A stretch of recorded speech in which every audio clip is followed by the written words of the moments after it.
ជំរាបសួរចា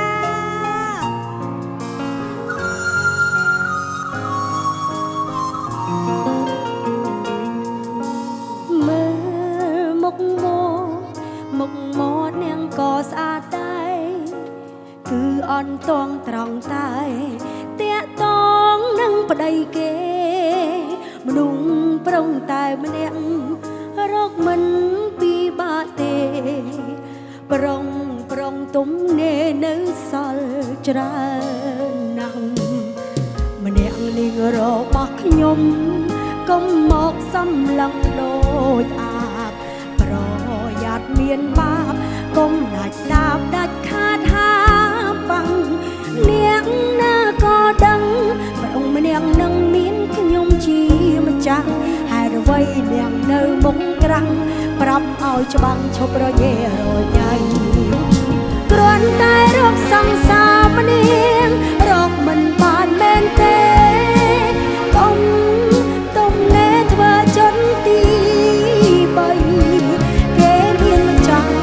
រួចហើយនៅចង់បានទៀតធ្វើអ្វីអស់ពីនេះយាយមនុស្សអីមិនចេះគ្រាន់តែរកសង្សារមិនជឿថានាងមិនចេះយ៉ាប់ម្លេះដល់ថ្នាក់រកសង្សារមួយគ្មានបើខំបត់ពីសោចាំខ្ញុំនាងជួយបងរៀនតែពេលរៀនចាំមេរៀនឈប់ញ៉ែប្តីគ្រូជំរាបសួរចា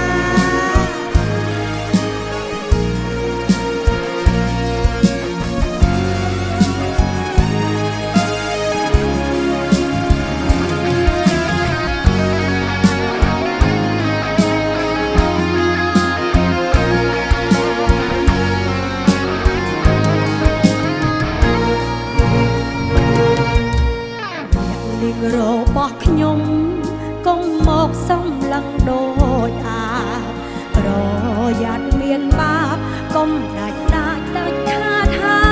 បាំងនាងណាក៏ដឹងប្រុងម្នាក់នឹងមានខ្ញុំជាម្ចាស់ហេតុអ្វីនាងនៅមុខក្រាំងប្រាប់ឲ្យច្បាំងឈប់រញ៉េរញ៉ៃគ្រាន់តែរកសង្សារម្នាក់រកមិនបានមែនទេកុំទុំណែធ្វើចន្ទទី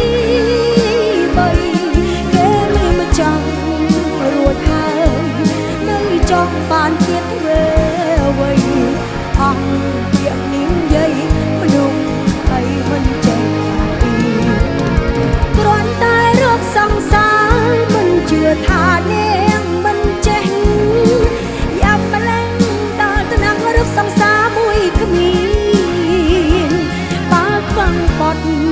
ពិសោធន៍ចាំខ្ញុំនាងជួយបងរៀនតែពេលរៀនចប់មេរៀនឈប់ញ៉ែប្តីគ្រូ